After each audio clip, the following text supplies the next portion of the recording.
The stories shared on It Takes Balls are unique to the individual sharing. Always speak with your trusted medical provider for treatment options specific to you. Welcome back to It Takes Balls. Today I'm joined by Ian Freed. He's a teacher and coach from New York. Ian, thanks for being here. Thanks for having me. So talk about, your life as a teacher before we get into your testicular cancer story. Yeah, so I've been teaching for 10 years. My mom was a teacher. Her mom was a teacher, sort of just in the blood. And I started the baseball program at the school, won a city championship in 4 years, and kind of been doing that along with teaching, coach girls basketball. Keeps my year busy for sure. Yeah, that's awesome. I like your mustache too. Is that for Movember? It absolutely is. My wife will be happy to see it go, but it's for a good cause. So she toughs it out for November for sure.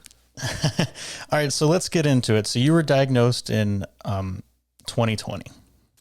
Yeah, it was August 2020. Still, like you said, from New York City. Pretty much still peak COVID. People a little wary to go to doctors in general, wary to go outside. But I noticed my left was rock solid. It was a little bigger than usual. I just knew I had to get it checked out. So called the PCP, and they could only see me like 10 days later because they were, not taking so many people into the office at a time still because of COVID. Finally got in there, and, in this day and age, I had already Googled everything that I possibly could. So I knew what was happening, but they still needed to do the ultrasound to sort of confirm what was happening. But they couldn't schedule me for an ultrasound for like another week. And that was sort of when I just kind of stopped messing around and said, no. Like I will go somewhere else for a quicker one. And they were able to turn it around the next day. So how long was it from when you first noticed it being hard and large and before you went to the doctor? It was 10 days. Okay. So you noticed it right away. Were you doing self-checks regularly, or how did you notice? It wasn't like a purposeful self-check, but it was just like, I noticed it in the shower, and it was just, the red flag went off immediately. And, at that time I didn't know what it was. I just knew something was wrong. Then called the doctor, did all the Googling, and was able to sort of, and by that point, sort of self-diagnose before, even getting in to see the doctor, the ultrasound, et cetera, et cetera. Talk more about that, where you did the Google thing and you kind of self-diagnosed, but before you could go officially find out. What was that like? It was pretty nerve-wracking. You hear that word cancer, right? And you just know that means that literally there's something growing inside of you, replicating, and like there needs to be an intervention in order for it to stop. So, I had some doctor friends who were like, a couple of days, a week, it's not going to be the end of the world. But, for me, it was everything, right? Like I need to see a doctor. I need to, unfortunately, at the time I knew I need to get this out of me, right? I knew from the Googling, like you said, the first and sort of only first step is the orchiectomy, right? You gotta get it out no matter what. That's the first thing. So before I'd even seen the doctor, I sort of had come to terms with that, right? Like I'm going to lose the lefty, but life is going to go on. But like I need to get this ball rolling as fast as possible. And you have a child? Yeah, he was born April 2020. So, he was 4 or 5 months old at this point. My wife was an absolute rock star between taking care of me, taking care of him, working, pandemic. Everything. It was just rock star, superhero, whatever you want to say, whatever superlative will just never be enough. So she crushed it. That's awesome. How was that, having a newborn when you are first diagnosed? What's going through your mind there? I think if anything, it might've been a little bit of a blessing because you're doing so many other things right? Like middle of the night diaper changes, keeping them entertained. So at least it was something to take my mind off it for tiny bits at a time. It was summer. I'm a teacher, so I wasn't working. So I had free time, which was a positive and a negative, or I could spend a lot of time with my son to take my mind off of, this horrible thing that was happening inside my body. Yeah, I agree. I mean, one of the things that my doctor said was just to stay on routine as possible, and that would help, kind of keep you healthy. Yeah, I can definitely agree with that. Thankfully, it was summer. We're able to kind of go for walks and just be outside. We have a place up in Massachusetts, so we got to get away from the city. Especially with you add COVID on top of all of this stuff, and it just makes a difficult situation even harder. Because you want to go to the doctor, but you said I'm not supposed to go outside. But so really, I'm trying to balance that out. I run through my head. If it had happened pre-COVID, or maybe when COVID was even worse, I might have just said like, oh well, let's wait till it dies down a little bit. Like, don't go to the doctor. So I run that through my head. How it could have played out differently, and it's scary. That's why. I think that's why I'm coming on with you, because you got to just sort of, bite the bullet, swallow the pride, call the doctor, go. It needs to be done.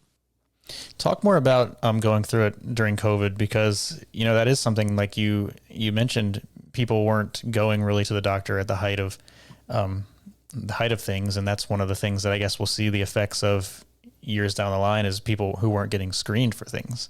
Sure. I mean, you have the best sort of cancer research and cancer doctors in the world in New York City, but it's, is this really where I want to be going right now? I mean, not only am I worried about myself, but, I was very early on in my sort of disease timeline, but, I'm sitting in waiting rooms with people who are in the middle of chemo treatments or radiation treatments, who are severely immunocompromised, where, God forbid if I had it and not known it and I was passing it on. I mean, it's crazy, but the risks definitely the rewards outweighed the risks, as far as, needing to get it done. But like you said, I think there are definitely people who, because of COVID, either won't go to the doctor or put it off, or just think it's nothing and it'll go away on its own. Thankfully, I had those 10 days before I went to the doctor. In the back of my head, I'm like, all right, I'm going to wake up in the morning and it's going to have gone away on its own. And it didn't. So if anything, having that little lag between when I found it and going to the doctor, you knew it wasn't going to go away. So let's hopefully for the future, I want to go see the doctor tomorrow. I want to see the doctor today. In reading your story, the big thing that you kind of wanted people to take away was advocating for yourself, and elaborate more on how you did that. When they said, we can get you in this date, and you said, no, I need something sooner.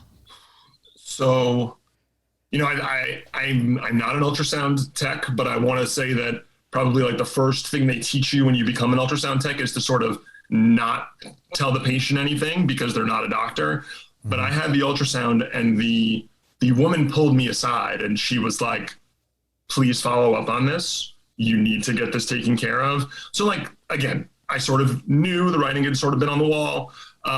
So I called my doctor right away and said, I just had my ultrasound. You're going to see the results. Like, we need to get this moving. And they recommended me to a urological oncologist, who I called, and they said, well, he only sees new patients on Thursdays, and the first appointment we have is in 4 Thursdays. Wow. And it made me so angry, but it also just like lit a fire under me to like, nope, this is unacceptable, and I'm going to do something on my own. So I called Memorial Sloan Kettering in New York, and they scheduled their own ultrasound, scheduled their own blood work, sent the results that I did have to the chair of the department. And I had my orchiectomy less than a week later, right? It was just like, and between having the orchiectomy and having my RPL&D scheduled, I still wouldn't have gotten in to see the first doctor yet that my PCP had recommended, right? So when you think about that timeline and people want to say, oh, like it's just a few days, it's not going to be that big of a deal. You know, when you start talking about weeks, right? You know, by all accounts, I found it as quickly as I could have, and it was still stage 2, right? And it's still gone to the lymph nodes. Right. So, you know, when you talk about that, then you could be talking about the difference between orchiectomy and surveillance, or orchiectomy and an RPL&D like I had, or an RPL&D and, you know, chemo or radiation, right? Or lymph nodes or lungs or brain. Like every minute does count regardless of where you are on the timeline. So, I mean, that was just sort of my big takeaway when I would tell people about it or come on shows like this, right? That's going to be the number one thing is, yeah, days might not matter, but every minute really does. Yeah, I think that's great. And you also wrote in here that, you know, if you feel something, say something. I think, you know, that doesn't just go for terrorism. Right. It's not just for a package on the subway. Right. You know, when I sort of made a post on social media after I had already mostly recovered from my RPL&D, I was still at home from it. And I sort of told my story on social media. You know, people came out of the woodwork from high school that I hadn't talked to in a long time, or even earlier than that. And they were just like, how did you know? How did you know? Like, what should I be looking for? And from my experience, I was just like, I was in the shower and I just knew. But then, like you said, you know, there are very simple, you know, at home where you can really do sort of self-detection. And I mean, guys like touching their balls. We can't really like, and like you just laughed, right? But if I can get that across, right, where if one person kind of takes that home, and, you know, for most of my friends and most people in my circles, right, I'm the person they know with testicular cancer or who had testicular cancer, but somebody else is going to become either that friend or they themselves are going to become that person. And if they can find it out a week earlier, 10 days earlier, whatever it is, and it's the difference between having surveillance or having chemo, right, then I feel like I've done my job. Yeah, I think that's amazing, and that's great. Let's go into the treatment that you had. You said orchiectomy and RPL&D. Was chemo ever on the table for you? So chemo was on the table after my orchiectomy. It was sort of, the discussion was had, you know, I think radiation was on the table too, sort of all three were. You know, thankfully the RPL&D was recommended because it was limited to the lymph nodes, and, you know, they were confident that that would be it, and that the RPL&D had like short-term, you know, recovery issues, right? Like I couldn't have seeds or nuts or corn for a year because of digestive issues associated with it. I was home for a month. I was in the hospital for 10 days during COVID, not the best thing in the world. But when sort of you weigh that against the long-term potential effects of chemo or radiation, you know, it seemed like the best choice for me and my family to kind of do the RPL&D, and hopefully and thankfully it did, to kind of just knock it out. Whereas, you know, if you do the chemo or you do the radiation, the RPL&D might still be on the table a year or two down the line, where at least hopefully in my case, we do the RPL&D and we could be done. And I'm still getting, you know, the surveillance blood checks and stuff, but it seems like the RPL&D did the trick. Yeah. Do you remember the pathology of what you had? Yeah. So it was pure seminoma, which I guess also sort of lent itself to the RPL&D, where I know when you start getting those mixed tumors, it, the course of action, the course of treatment usually is going to be, you know, the chemo first. So I think that sort of lent itself towards just starting with the RPL&D as well. Right. Talk about your time that you spent in the hospital, because I was in after my RPL&D for like 3 or 4 days. Was there anything that happened to keep you there for 10? No, that was sort of just, for Sloan Kettering in the city, that was sort of the norm. They really went really slow as far as getting me back onto foods and stuff. And they wanted to just make sure that everything digestively was okay. I feel like I didn't eat anything for a day or two. Then it was just ice chips. Then it was just water. Then it was, the clear liquids like soups. And thankfully I could have coffee finally, stuff like that. Before finally, then I was still on a 0 fat diet for 2 weeks at home before I could slowly introduce, the full diet. Did you work through your treatments when you were recovering? You still teaching virtually or anything? No. New York City had gone back in person by that point. Okay. I had thought that if we were still working virtually, I could have after maybe, a week being home. But I ended up taking the month and then I went back to work. I did go back to work after my orchiectomy. I think it was only like a week, summer ended and school started. But that was when I was in between my orchiectomy and my RPL&D. So I did go to work for like that week. The recovery from the orchiectomy was pretty, I don't want to say simple, but it was pretty manageable. But the RPL&D was obviously a lot bit more intense. Is this something that you share with your students? It's something that I share with my teams. At this point, I think just with COVID now, it's still a little, I'm in the room and I'm wearing my mask and they're in the room and they're wearing their mask and I'm on my screen and they're on their screen. So I don't really get that sort of, interaction. I haven't been able to sort of build those relationships with my students yet. I think it's slowly happening, but with my teams, it's definitely something that I've brought up, especially with, my boys baseball team, right? Because, those are kids who are 15, 16, 17, 18 years old. And, they fit right into that category of, people that I want to let know. So, best case scenario, they just touch their balls, and worst case scenario, they find it. They find something. Right. So there's definitely something along those lines for sure. Yeah, I think you're in a great position to kind of spread the word. Yeah, I think that's that age, right, where if they can have it in the back of their minds and then they go to college or they're out in the real world and then they can spread it on too, just the awareness and just the idea of checking it is A, super important, and B, also not that big of a deal, right? It's something that you can do in the privacy of your home, in the privacy of the shower, in the privacy of the bathroom, and you can just do it. And 99 times out of 100, you move on with your day.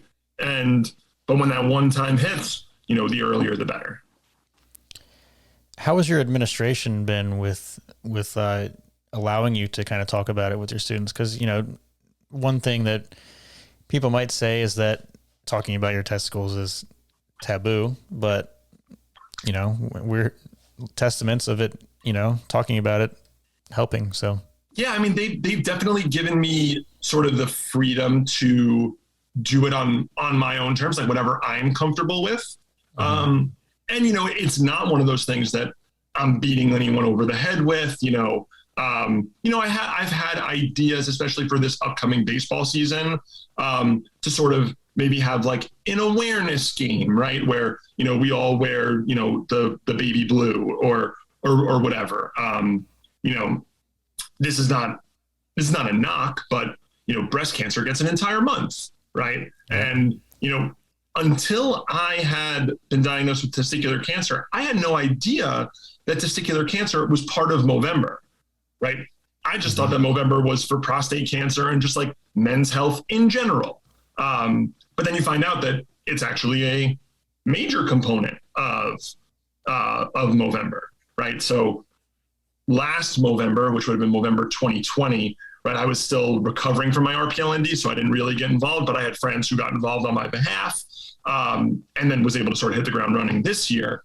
But, the more awareness, the better. I don't think that there can ever be too much. And it is definitely taboo, like you said, but I'm definitely trying to, rid the stigma of that, whether it's just, cracking jokes, the old saying, when something that you really want, right? You give your left nut for that. And I can always drop like, well, I already did. So yeah. Just little things like that where you can sort of, people laugh and then they're like, oh yeah, like you had testicular cancer. And that's great. Like we can talk about it, or we don't even have to talk about it, but I know that it's in the back of your mind. Mm-hmm. Right. So I think that's definitely something that I'm proud to do and will continue to do. That's great. Have you had any lasting side effects from your treatments? Thankfully, no. I was very, and, I'm in the Facebook support groups and, I can't speak to the people who have gone through the chemo and the radiation, but when people are talking about the RPLND, the recovery is very serious, right? Like I was following it to a T, right? As far as what the diet was, as far as, I was getting out and I was walking 2-3 miles a day. I was drinking, 2 or 3 liters of water a day. And when my, month hit, I was ready to go back to work. I was ready to, start going back to the gym a little bit, right? And doing some sit-ups and really getting back there because I took the recovery so seriously. And, I feel like you're in that same group on Facebook. And, I read stories about people with their RPLND and, they're having all these issues, or they don't know, or the doctor doesn't give them, the proper, schedule to follow for after it. And I'm more than happy to share mine. I'm more than happy to, ask people how it's going. And it's super important because once the RPLND is done and you go home, the recovery is not over, right? There's still a lot that has to happen, and you're being trusted to do it at home. And it seems like from the stories that I've heard, and I'm sure you've heard too, a lot of doctors don't necessarily do the follow-up that needs to be done. So if we as survivors and people who have gone through it can walk people through it, I'm more than happy to do exactly that. Yeah. And you had yours done at Sloan? Yeah. September 30th, 2020. Yeah. So Sloan is one of the, I guess there's IU and Sloan, or at least the 2 like high volume centers that I'm aware of, maybe Johns Hopkins as well. Yeah. And that's also one of the things that it always sort of just blows my mind, where people are talking about wanting to have the RPLND done, but the surgeon isn't super confident because he or she might only do 1 or 2 a year. Whereas, at Sloan, they're doing 3 or 4 a week. Yeah. Right. So when you say high volume, it's incredible. And when you go to a place like Sloan, everybody's friendly, of course, but then, where are you from? And I say like, oh, I'm from here. Like I took the ferry here. Right. Like, they have people come from all over the world. Mm-hmm. Right. And, thankfully being in New York, like it was literally in my backyard where I could just have it done. And, the best place in the world, lucky for me, but I would recommend for people who, if you have that situation where anything, I never want a surgeon to feel uncomfortable about doing a surgery on me. So there are places to go. Like you said, the high volume places. I want to say USC in California does a bunch too. But they're around. And if it's the best treatment, then you should be getting it done in one of the best places. Let's use this kind of as a segue to talk about, you did sperm banking before your RPLND, and that was because risk of the RPLND is retrograde ejaculation, which kind of happens less often at a high volume center. Mm-hmm. But luckily for both of us, we're both good. Yeah. That was definitely a little bit of like a harrowing experience to do the sperm banking in general, and then to sort of think about why I'm doing it and, the what if, and then, you have the RPLND, the doctor says, I saw the nerve, I avoided the nerve, you're going to be fine. And then, you're recovering and you sort of are feeling okay. So you you check, you test, you see what's up. And for the first couple of weeks, I was either shooting a blank or it was like every other for a while. And that was scary. Like, to the point where I was calling the doctor, and he was able to say, like, no, I know for a fact that you'll be fine, but it's a question of days, weeks, months, like it will come back. And thankfully it did. But the sperm banking was super important. My wife desperately wants a girl. And so, we had to make sure, cause you don't want to, God forbid, look back and say, oh my God, like I had an opportunity. Yeah. But I missed it. And also they were scheduling things so quickly, my RPLND was set and I had to go to the sperm bank like immediately. I went, it was every other day. I think I went like a Monday, Wednesday, Friday. And then my RPLND was like that next Wednesday. It was like, once I got the clearance from the orchiectomy that I'm good, okay, let's start sperm banking so we can schedule the RPLND. But yeah, it's exactly as, what's the word? It's exactly as terrifying as you think it would be. It's like the fluorescent lights and the plastic cup and like bring this up when you're done. And it's important. It's ridiculously important. But those were some of the most uncomfortable moments probably of my entire timeline. Yeah. And that's another one of those things that, you want to talk about taboo, right? Like people going to sperm banks for all kinds of reasons. And, you're sitting there in the waiting room and you're kind of looking around and everybody's looking around and they're looking at you and you're looking at them. But just get it done because it's super important because God forbid, especially if, like you said, you don't go to one of those high volume places, I feel like the risk for the retrograde ejaculation definitely goes up a little bit. Are you keeping yours on ice until you have another child? Or yeah, okay. That's sort of that's been the plan. So it's been a year, right? So they called me a couple weeks ago to, we're still keeping this, right? And yes. But after that, we'll hopefully have one more, and then there's no need for it.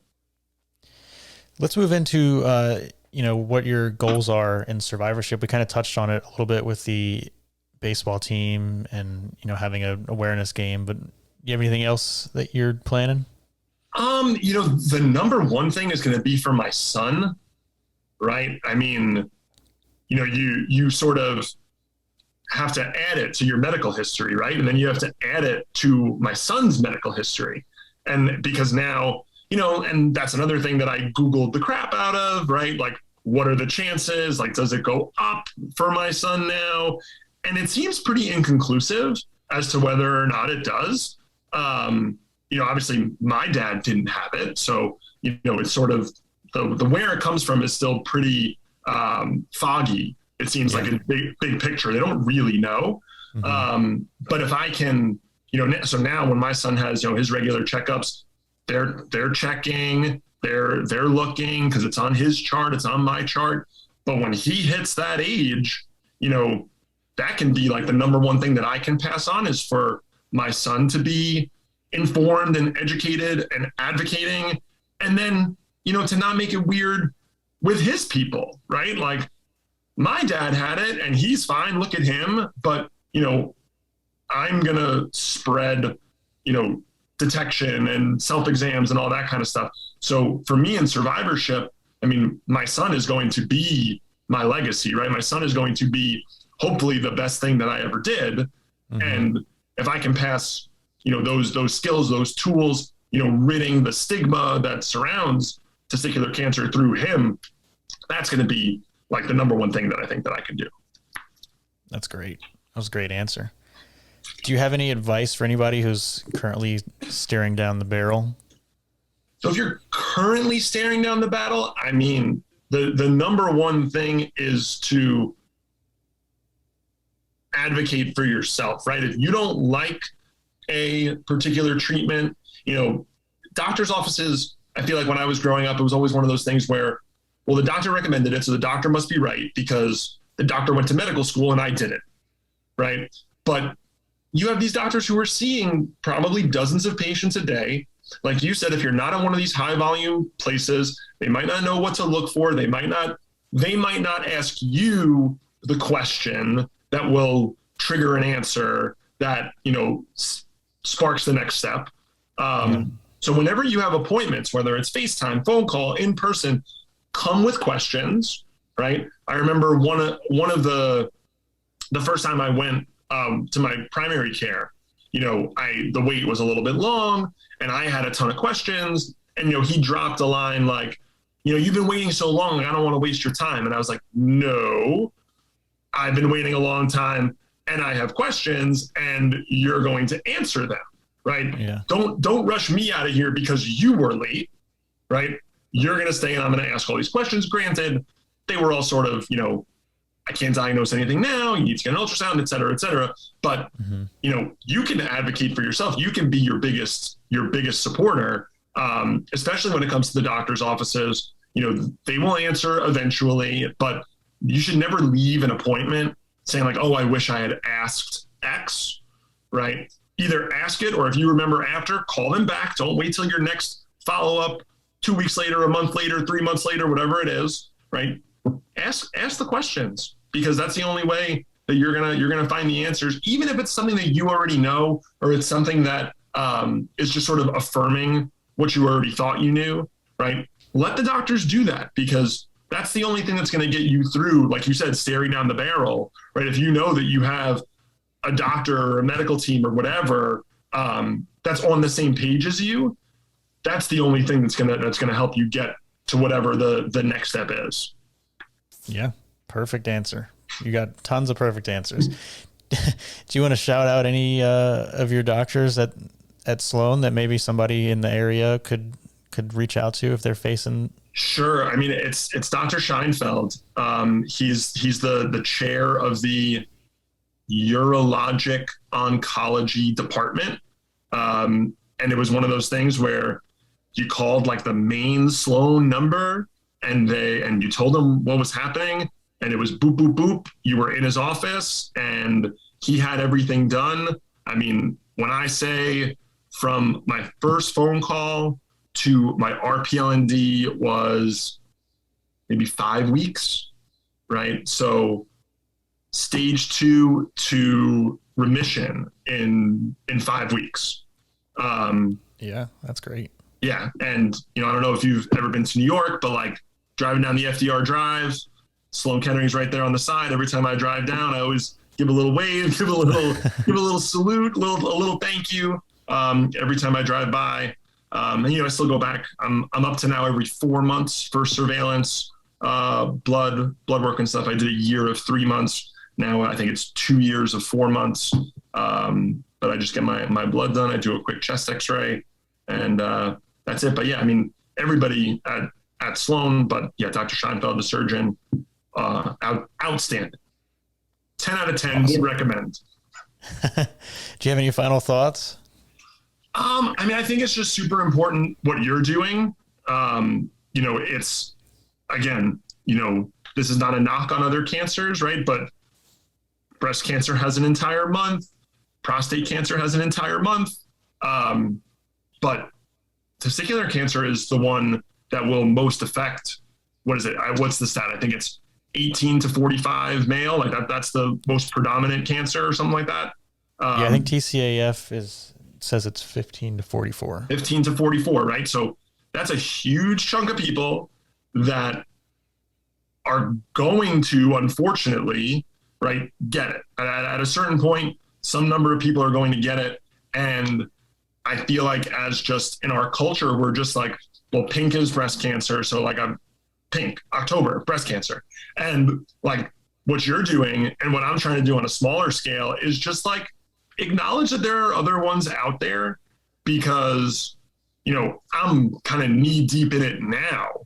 But when I first noticed something was wrong with my left ball, 14, 15 months ago, it was me and Google. That was all I had.